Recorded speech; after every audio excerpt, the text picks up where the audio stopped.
오늘 캠페인 마지막 시간이 되는데요. 우리 사순절이 있을 때마다 우리 전교인 캠페인을 통해서 함께 책을 읽고 또 매주 우리 5주를 스트레이트로 우리 목장 모임을 통해서 많은 나눔들을 여러분이 갖고 계시고 또 교회에서 이렇게 목장 모임을 하고 있는 목장을 이렇게 제가 둘러보면서 고맙다라는 생각이 자꾸 들었어요. 여러분을 위한 이런 참 우리의 교회 공동체의 한 몸을 이루는 참 여러분들이 최선을 다하여 모임을 갖고 나누고 또 함께 웃고 또 때로는 함께 울어주고 서로에게 힘이 되어주는 모습을 보면서 참 감사하다는 생각이 들었습니다. 특히 우리 목자 부목자님들이 이 목장을 인도하시느라고 참 수고가 많으셨고 또 이에 모든 성도님들이 함께 연합하여서 모임에 최선을 다해 주신 모습을 보면서 감사를 드립니다. 매해 저희가 전교인 캠페인을 하지만 올해 저희가 선정한 철로 역정이라는 책이 오히려 우리들에게 더 많이 와 닿았고 인물적으로 이게 잘 이렇게 배정이 돼 있어 쓰여진 책이다 보니까 내가 어느 부류의 사람일까라는 것도 아마 여러분이 읽으시면서 내 나름대로 자기 자신을 돌아보고 또 이런 사람이 되겠구나라는 생각도 하셨으리라고 생각이 됩니다. 참 하나님께서 참여하여 함께 나눈 이 모든 것들이 여기서 그치는 것이 아니라 우리의 순례의 길 주님의 나라 천성에 들어갈 때까지 여러분 끊임없이 주님과 함께 동행할 수 있기를 주의 이름으로 축원드립니다. 철로 역정에 나오는 주인공인 크리스찬이 여러분 고난의 길을 걸어가면서 참 소중한 사람들을 많이 만나죠. 지난주에도 말씀드린 대로 꼭 필요할 때 필요한 사람을 하나님께서 보내주셔서 어려움을 이겨내고 피할 길을 열어주시고 그리고 넘어야 할 그랬던 시험거리를 잘 넘기는 그러한 모습을 보면서 이번 여러분이 읽은 내용들 가운데도 이 크리스찬에게 신실이라는 faithful이라는 사람을 붙여주시죠. 근데 그 사람만 붙여주는 건 아니에요. 그 옆에 누가 따라가죠? 수다쟁이도 따라갑니다. 이걸 보더라도 이 저자가 참 우리에게 현실을 알려주고 있구나. 우리 주위에는 참 은혜스러운 신실 같은 신실한 사람도 있지만 수다쟁이도 있어요.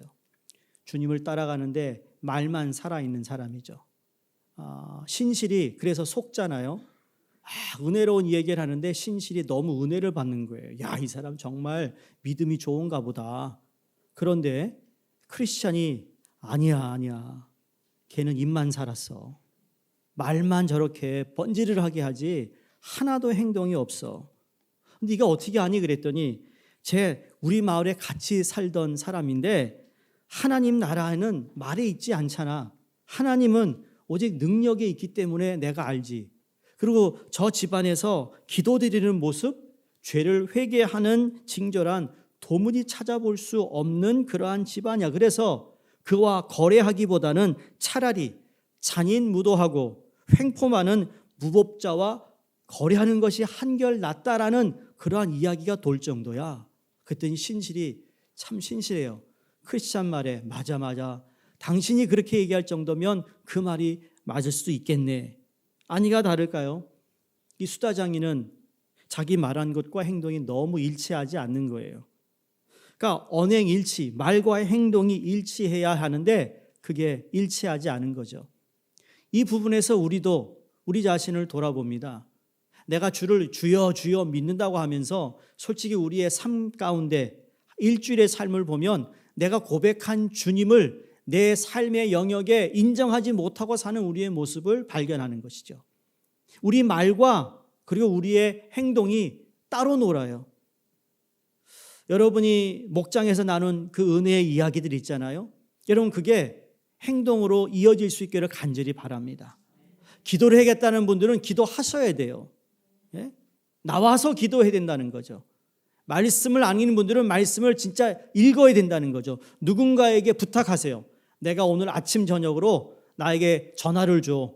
내가 이 오늘 읽어야 할 이 말씀을 읽어야 되는데 읽지 못할 깜빡할 수 있으니까 나에게 좀 전화 좀 주면 좋겠다고. 이런 식으로 누군가가 나를 체크해 줘야 내가 할 수 있는 거예요. 여러분 기억하시잖아요. 훈련반 할 때 말씀 묵상한 걸 매주 우리가 쉐어하잖아요. 나누었잖아요. 나누니까 할 수 없이 해야 되잖아요. 그 전날 하더라도 해야 되잖아요. 몰았다가 하더라도 해야 되잖아요. 점검하니까 하잖아요. 지금도 잘하고 계시리라 믿어요. 내가 일일이 전화할 수 없잖아요. 내 소원은 여러분이 매일매일 하나님 말씀 읽고 기도하고 묵상하는 거예요. 그게 내 소원이야. 난 통일이 아니에요. 내 소원은 여러분이 정말 하나님 말씀 앞에서 나 자신을 돌아보며 주님과 함께 동행하는 것, 그거 잘하는 것, 난 그것만 여러분이 잘해도 난 목회 잘했다 생각할 수 있는데 모르겠어요. 목회에 잘한다고 만족할 목사가 누가 있겠어요? 끊임없이 사도 바울이 내가 내 몸을 쳐서라도 하나님 말씀의 뜻에 복종하겠다라는 것, 여러분 그러한 결단 없으면 안 되는 거거든요. 자, 그래서 어찌되었든 결국 수다쟁이는 같이 신실과 크리스찬하고 길을 떠났지만 수다쟁이는 따라오지 못합니다. 왜? 말에만 있어요. 이게 행함이 없음을 통하여 여러분 거기에는 어떻게 보면 경건의 모습은 있는데 능력이 나타나지 못하는 것입니다. 그러면서 이렇게 겨우겨우 이 광야를 빠져나오는데 나오자마자 또 하나님이 전도자를 만나게 합니다. 그러니까 전도자가 이렇게 말을 전합니다. 이제 여러분은 허영의 도시를 들어가는데 모든 순례자들은 이 도시를 반드시 지나갈 겁니다. 아니요, 지나가야만 합니다. 하나님의 나라가 가기까지는 이 코스를 지나지 않으면 안 됩니다. 그런데 그곳에 가면 여러분을 정말 세상의 것으로 유혹을 할 텐데 거기서 세상과 타협하면 안 되고 그곳에 마음을 두면 안 됩니다. 라고 그들에게 부탁을 합니다. 오직 믿음을 지켜야 합니다. 만약에 그렇지 못한다면 여러분이 믿음을 지키다가 목숨을 잃을 수 있으니 단단히 각오하고 가야 합니다라고 전해줍니다. 아니가 다를까요?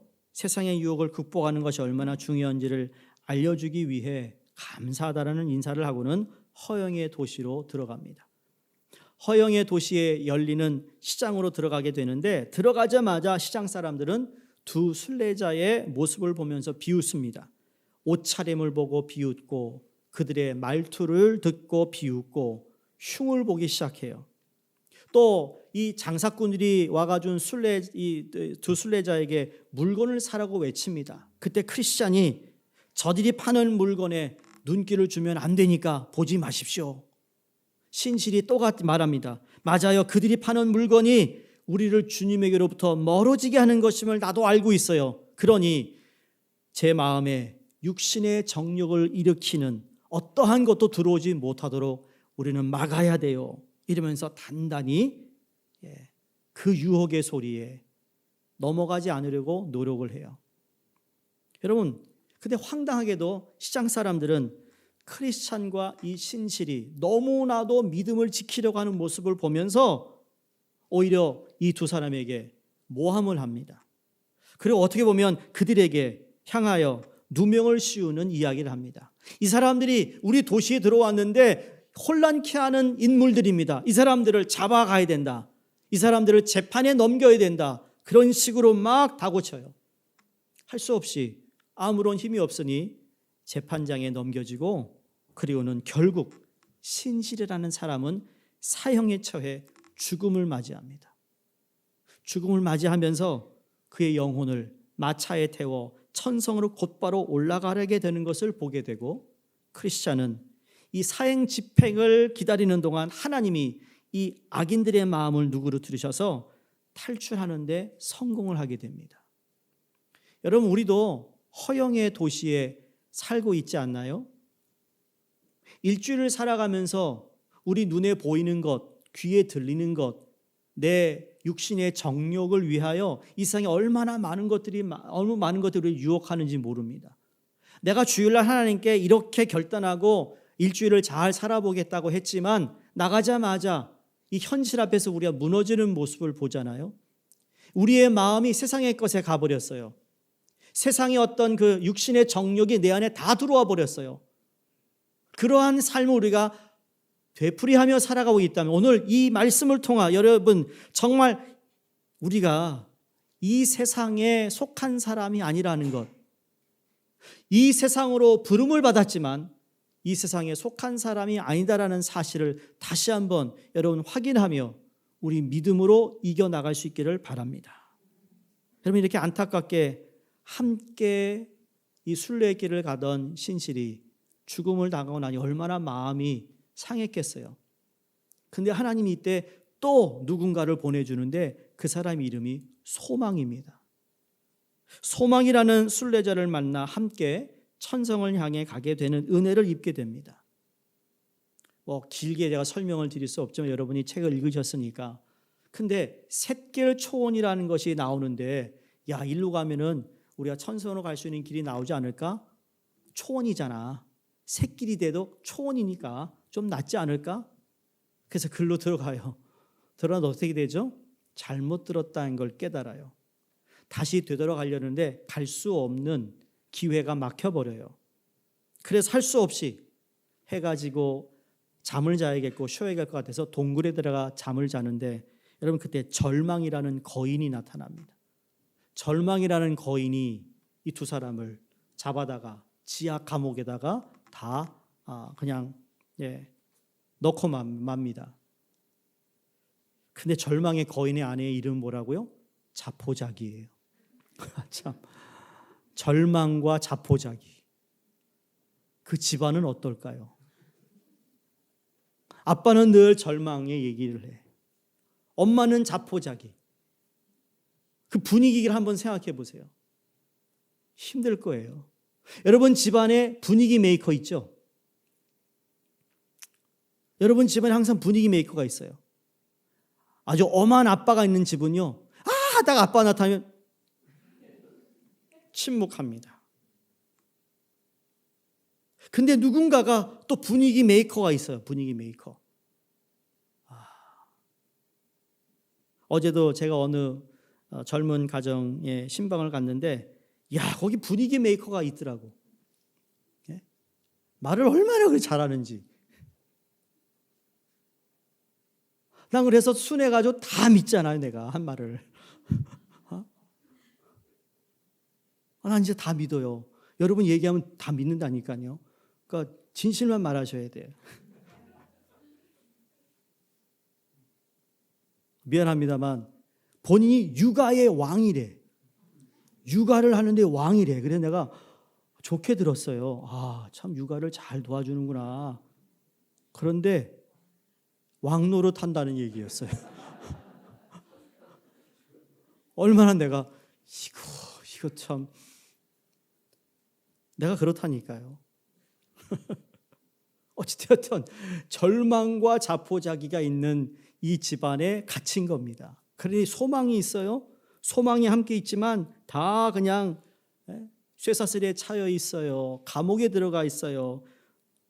목숨을 구해줄 사람이 나타나지 않아요. 이때 크리스찬이 떠오르는 게 딱 하나 있는 잊어버리고 있었던 게 있어요. 자기에게 열쇠 하나 있다라는 것을 깜빡 잊고 지금까지 왔어요.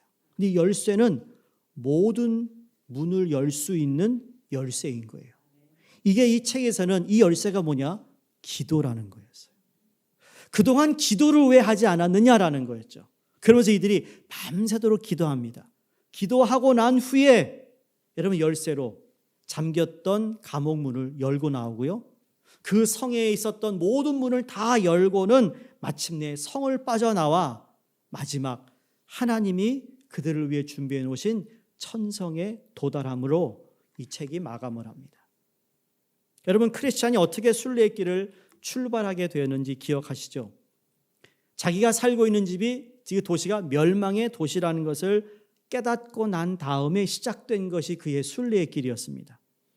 여러분, 성경에서 멸망의 도시 하면 떠오르는 도시가 있습니다. 어느 도시죠? 구약의 소돔과 고모라일 겁니다. 창세기 18장을 보시면 하나님께서 세 명의 천사의 모습으로 아브라함에게 나타나세요. 나타나서 이렇게 말합니다. 소돔과 고모라에서 들려오는 저 울부짖는 소리가 너무 크다. 그 안에서 사람들이 엄청난 죄를 저지르고 있다. 그래서 18장 21절에 새 번역 성경으로 제가 읽어드립니다. 이제 내가 내려가서 거기에서 벌어지는 모든 악한 일이 정말 나에게까지 들려온 울부짖음과 같은 것인지를 알아보겠다. 그러면서 23절에 그 사람들은 거기에서 떠나 소돔으로 갔으나 아브라함은 주 앞에 그대로 서 있다. 세 명의 천사가 왔는데 두 명은 떠났다는 얘기죠. 세 명이 두 명은 떠나고 한 사람이 아브라함 앞에 서 있는데 그 천사가 주 앞에 서 있는 것이라고 성경이 표현하고 있습니다. 그러니까 구약에서는 하나님이 어떤 메시지를 보낼 때 천사를 보내기도 하시지만 하나님 자신이 천사로 나타나서 그들에게 말씀하실 때도 있는데 바로 오늘 천사 앞에 서 있는 아브라함은 바로 주님 앞에 서 있는 아브라함으로 우리에게 말씀해 주고 있습니다. 여기서 아브라함이 기도해요. 어떤 기도를 하는가 하면 우리가 긴 내용을 제가 좀 줄이면 의인이 50명 있으면 용서해 주시겠습니까? 그러면서 점점 숫자가 줄어들잖아요. 하나님과 대화하면서 그 숫자가 점점 줄어들어요. 근데 기억하시죠? 지난주에 모세와 여수아가 다르다고 그랬어요. 그렇죠? 근데 모세가 하나님께 기도한 것과 또 오늘 아브라함이 기도한 것과 보면 참 그 기도의 내용이나 또 기도하는 모습은 같을지 몰라도 누가 기도하느냐의 성격에 따라 다르다라는 거예요. 여러분, 아브라함의 성격은 어떤 것 같습니까? 아브라함이 대담한 것 같습니까? 소심한 것 같습니까? 소심해요? 어떻게 하세요? 소심할까요? 대담할까요? 믿음의 조상이니까 대담하다 생각할 수 있는데 그렇지 않아요. 아브라함 정말 소심해요. 소심해. 얼마나 소심했냐면 너무 무서운 일 앞에 자기 목숨을 위해 아내를 2번이나 팔았어요. 이렇게 소심해요. 아니, 그것도 20대랑 여인이랑 사는 것도 아니잖아요. 90살 먹은 아내를 팔 정도면 아브라함이 얼마나 소심했을까?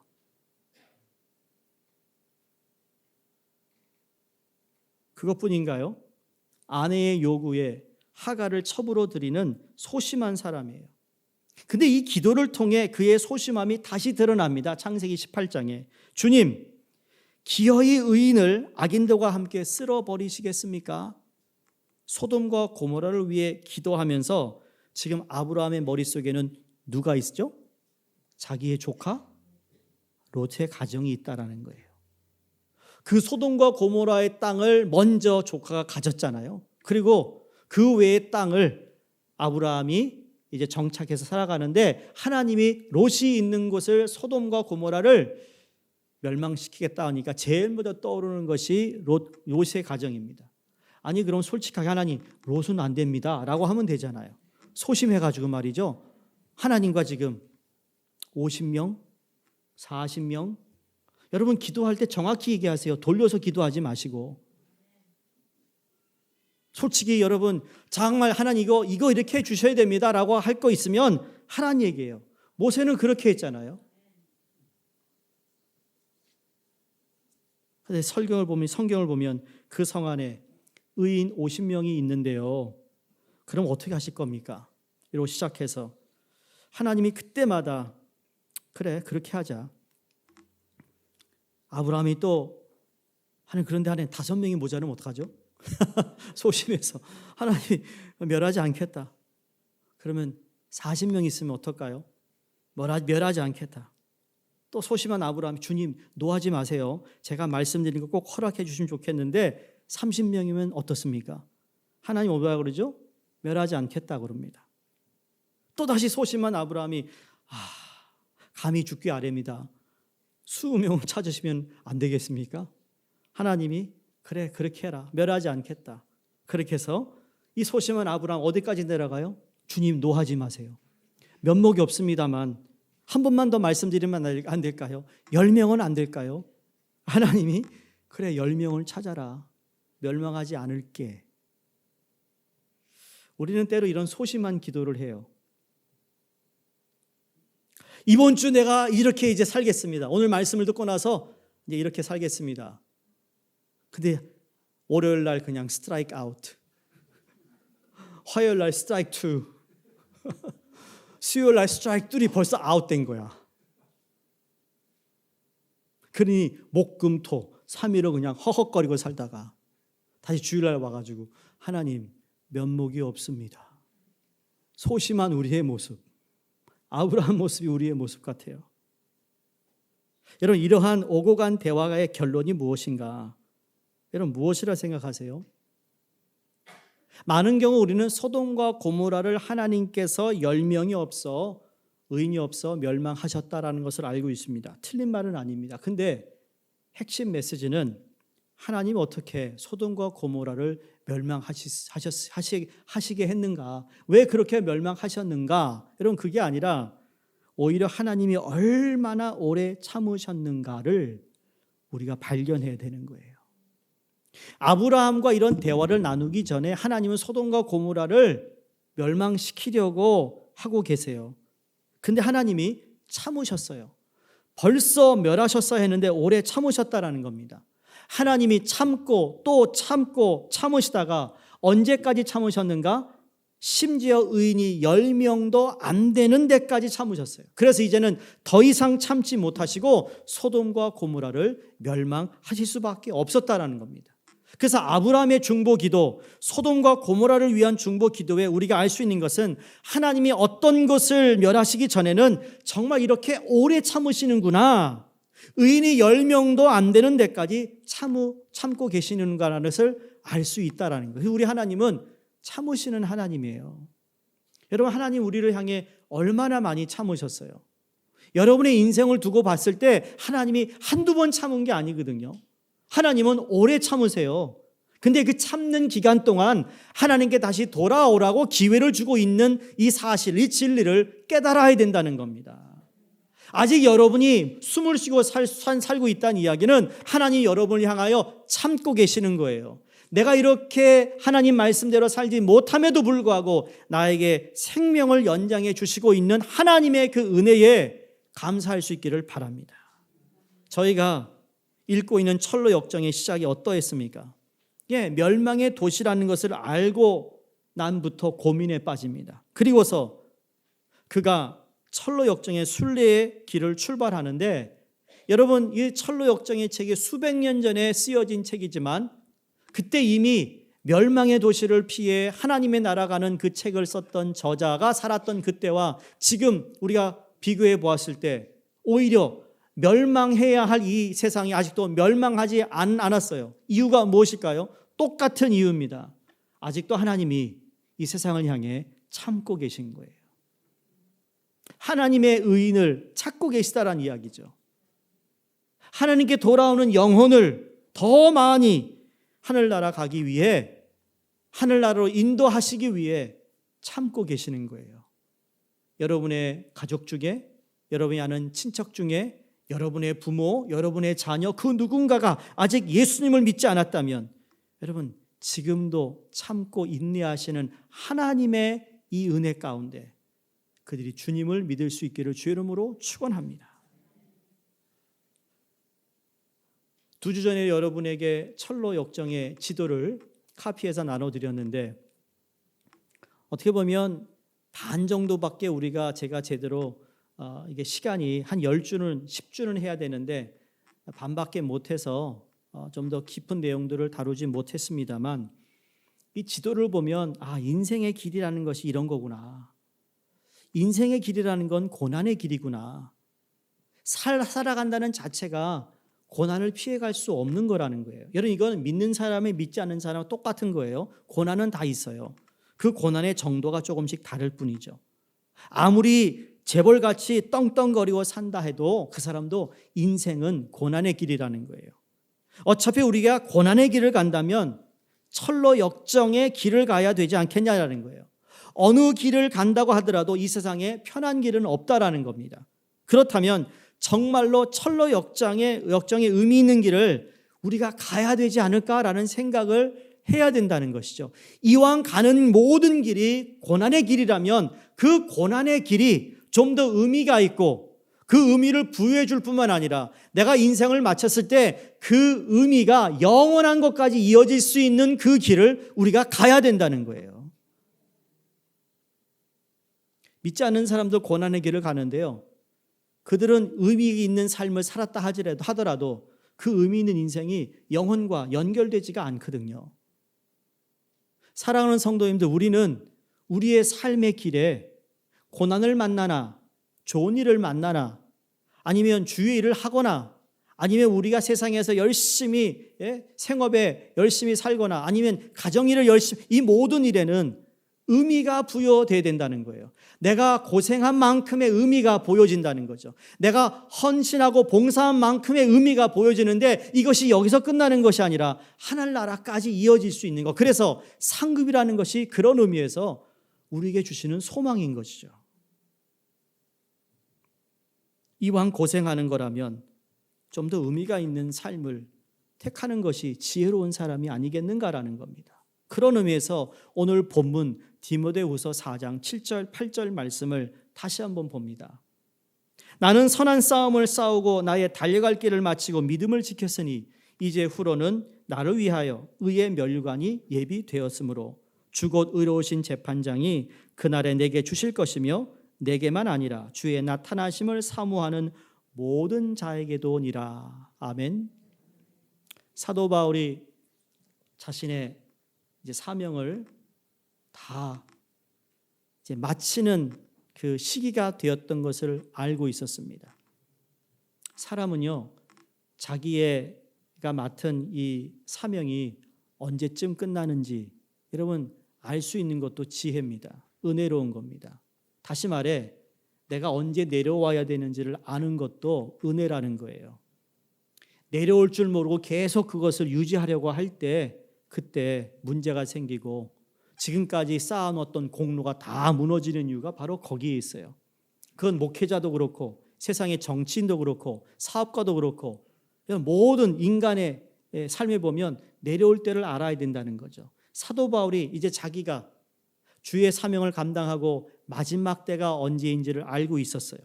그러면서 사랑하는 자기의 아들 디모데에게, 영적 아들 디모데에게 오늘 이 말씀을 줍니다.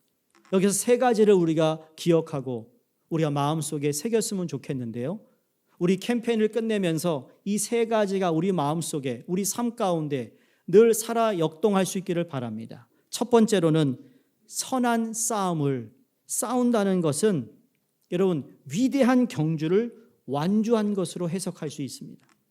선한 싸움을 싸운 바울은 디모데전서 6장 12절 이렇게 고백합니다.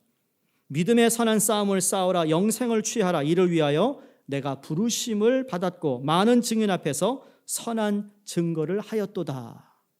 이렇게 디모데에게 권면해요. 바울은 자신이 전도했던 수많은 성도에게 말했던 것처럼 디모데에게도 믿음의 선한 싸움을 싸우라고 강조하고 있습니다. 선한 싸움이란 뭘까요? 여러분, 선한 싸움을 위해서는요, 규칙대로, 규칙을 잘 지켜야 되는 겁니다. 그 규칙은 하나님의 말씀이겠죠. 말씀에 의해 근거해 내가 선한 싸움을 싸우는 거예요. 선한 싸움은 또 뭘까요? 선으로 악을 이기는 것입니다. 악으로 악을 이기면 안 됩니다. 선한 하나님의 방법으로 이기는 겁니다. 그래요, 지금 당장은 내가 수모를 당하고 지금 당장은 내가 억울하고 지금 당장은 내가 진 것 같아요. 그러나 선한 것으로 악을 이기는 사람은요, 시간이 흐르면 흐를수록 하나님 그 사람을 다시 회복시켜 주세요. 그래서 그 전에 있었던 모든 일들을 다 부끄럽게 하세요. 하나님의 방법이거든요. 우리는 선한 싸움을 싸워야 합니다. 악에게 지지 않고 선으로 악을 이기기 위한 싸움이기 때문에 선한 것이라고 말씀을 하고 있다는 거죠. 철로 역정의 크리스찬 이 인물도 악을 악으로 싸우지 않았습니다. 하나님의 뜻을 따라 믿음을 지켰어요. 하나님의 약속의 말씀을 의지하며 그가 그 길을 갔던 겁니다. 우리 예수님께서도 선한 싸움을 싸우셨고 사도 바울도 선한 싸움을 싸워 이겼습니다. 이런 겁니다. 오른뺨을 때리면 왼뺨도 돌려대는 것이에요. 속옷을 달라는 사람에게 겉옷을 주는 거예요. 오리를 가져가는 사람의 심리를 동행해 주는 것이죠. 비록 돌에 맞고 공포와 핍박에 처해질 어떤 그 상황 속에서도 절대로 굴복하지 않습니다. 우리는 선한 싸움을 위해 받게 되는 고통, 환난, 핍박 등으로 여러분 그런 걸로 인해 실족하지 않아야 합니다. 예수님께서 십자가에서 싸우시고 승리하신 것처럼 우리도 그 승리의 자리에 서게 되는 줄로 믿습니다. 두 번째 디모데에게 고백한 것은 자신의 달려갈 길을 마쳤다라고 고백합니다. 참 위대한 선언이 아닐 수가 없어요. 내가 달려갈 길을 마쳤다.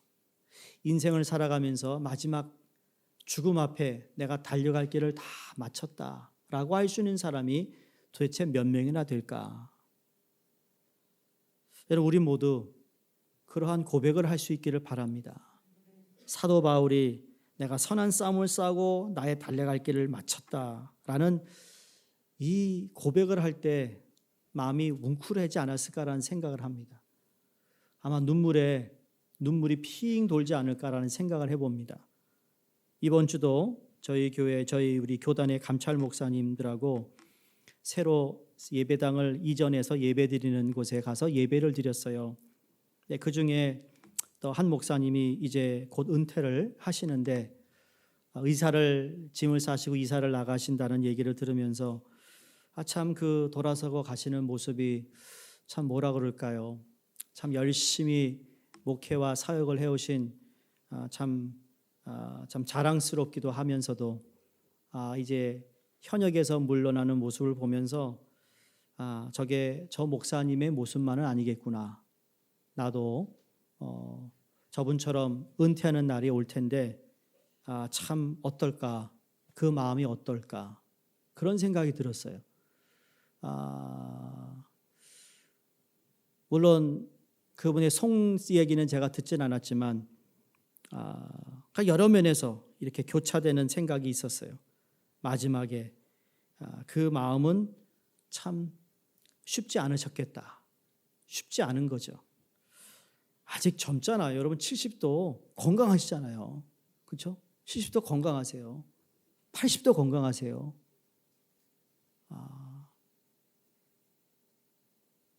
그러면서 그들에게 향했던 이 고백의 말씀이 그냥 자신의 달려갈 길을 마쳤다라는 건 그냥 쇼업이 아니라는 거예요. 정말 진심을 다해, 내가 목숨을 다해, 내가 감옥에 갇혔을 때나 돌에 맞아 죽을 고비를 넘겼을 때마다 참 내가 달려갈 길을 다 달렸다. 그래서 사도행전 20장에도 보면 24절 이렇게 고백하잖아요. 나의 달려갈 길과 주 예수께 받은 사명 곧 하나님의 은혜와 복음 증거하는 일을 마치려 하면은 나의 생명을 조금도 귀한 것으로 여기지 아니했다. 성도님들, 물론 세상의 법으로 우리가 70이 되면 은퇴하는 나이가 다 됩니다만 은퇴했다고 우리의 사명이 다 끝난 건 아니에요. 그러나 우리에게 주어진 삶의 모든 여정에서 내가 주님 앞에 내가 하나님의 은혜의 복음을 증거하기 위해서 참 끝까지 최선을 다했다. 이런 고백을 우리가 할 수 있기를 바라요. 여러분이 하는 이 고백이 우리 다음 세대에게도 이어져서 이것이 얼마나 귀한 고백인가. 우리 부모가 그런 고백을 했다. 나도 그걸 본받고 싶다라는 그런 마음이 우리 안에 뜨겁게 일어날 때 하나님의 놀라운 축복이 임하는 줄로 믿습니다. 마지막 세 번째 바울의 고백은 믿음을 지켰다는 거예요. 선한 싸움을 싸웠다. 내가 달려갈 길을 마쳤다. 믿음을 지켰다. 여기 믿음을 지켰다, 지킨다라는 그 의미를 보면 보물이나 재산이나 등 귀한 것을 보호한다는 뜻입니다. 지킨다라는 건 보호한다는 뜻이에요. 믿음이 이 세상의 것으로 물들지 않도록 보호하는 거예요. 타협하지 않도록 보호하는 거예요. 지킨다라는 그 믿음이 흔들리지 않는다는 뜻이죠. 믿는 바를 포기하지 않고 모든 유혹을 이겨낸다는 뜻입니다. 다시 말해 처음 품은 마음과 믿음을 끝까지 유지하려는 것, 이것 때문에 싸운 거예요, 여러분. 내가 오늘도 왜 선한 싸움을 싸워야 되는지 아세요? 외부에서 오는 어떤 사단의 공격도 있지만 가장 어려운 게 뭐냐면 이 혼탁한 이 세상에 내 믿음을 지키기 위해서 내가 하나님께 무릎 꿇고 기도하는 것이고, 그것을 보호하기 위해서 끝까지 내가 이 처음 하나님께 받았던 이 사랑, 하나님의 은혜를 지키기 위해, 보호하기 위해 싸워야 하는 거예요, 여러분. 어떤 운동 경기나 여러분 점수를 내야만 이기는 거예요. 0대 0은 이긴 게 아니에요. 1대 1도 이긴 게 아니에요. 무승부잖아요. 승자가 없는 거예요. 그래서 우리는 이기기 위해, 승리의 자리에 서기 위해 여러분 우리 믿음을 지켜야 되는 줄로 믿습니다. 지켜야 하는 것입니다. 선한 싸움을 싸우고 달려갈 길을 마치며 믿음을 지킨 바울에게 주어진 결과가 무엇이죠? 오늘 성경이 의의 면류관이 예비되었다고 그가 고백합니다. 고난이었지만 의미 있는 길을 달려갔더니, 내가 믿음을 지켰더니 나를 위하여 하나님이 면류관을 준비하셨다. 아멘이십니까? 바울과 같이 선한 싸움을 싸우고 자신의 달려갈 길을 달렸으며 믿음을 지켰기에 우리에게도 의의 면류관이 예비되어 있음을 여러분 우리가 알고 믿을 뿐만 아니라 이것을 다른 사람에게도 담대하게 전할 수 있어야 될 줄로 믿습니다. 이런 겁니다. 모세가 여호수아에게 리더십의 버튼을 넘겨준 것처럼, 다윗이 솔로몬에게 왕위를 넘겨준 것처럼, 엘리야 선지자가 엘리사에게 그 영적 지도력을 버튼을 넘겨주었던 것처럼, 사도 바울이 디모데에게 그 버튼을 넘겨주었던 것처럼, 이제 디모데를 통하여 디모데 후에 오는 모든 사람들에게 디모데가 똑같이 이 버튼을 저와 여러분에게 넘겨주었던 것처럼 이제 우리 차례라는 거예요. It's your turn. It's my turn. 우리 차례예요. 이 버튼을 넘겨줘야 된다는 거예요.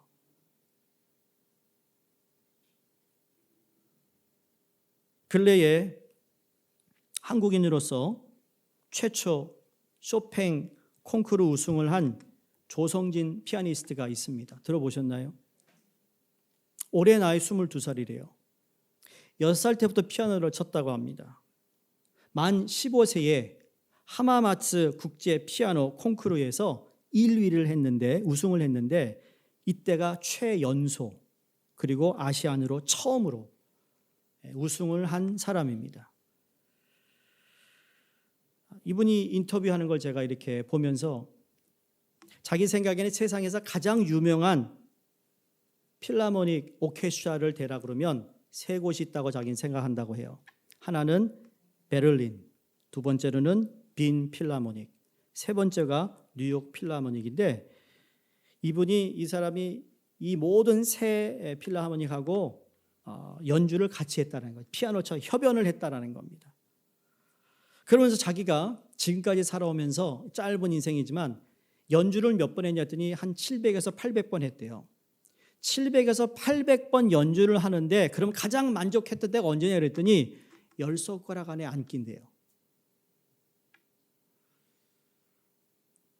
10개가 될까 말까래요. 자기가 만족했던 연주가. 여러분에게 사람 이야기를 꺼내는 그분이 했던 이 말 때문입니다. 나는 만족한 연주는 10번도 안 되는데 그 10번도 안 되는 횟수를 더 늘리고 싶은 게 내 소망입니다. 그리고 이제 시작인 것 같아요. 그랬어요. 아니, 콩쿠르는 다 우승하고 나서 이제 시작이래요. 이제 끝난 거 아니에요? 근데 이제 시작이라는 말에 제가 딱 꽂힌 거예요.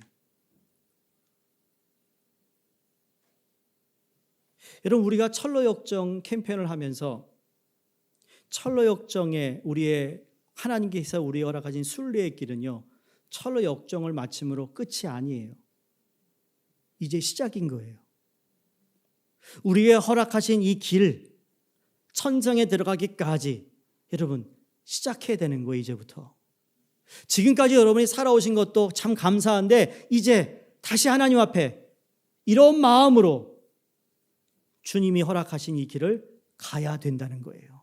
근데 가는데 어떤 마음이냐?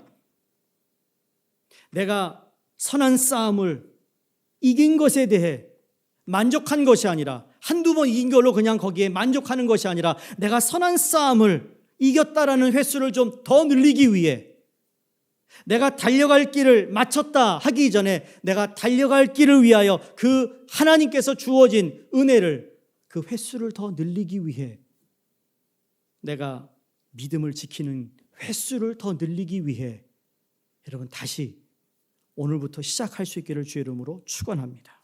그러므로 목장에서 나누신 은혜, 격려, 말씀의 능력의 이 경험과 고백으로 이어진 감사와 기쁨의 횟수를 더 늘리는데 관심을 가지시고 여러분 다시 시작할 수 있는 여러분의 삶, 우리 교회 모든 성도님들의 목장이 될 수 있기를 주의 이름으로 축원드립니다. 기도하겠습니다.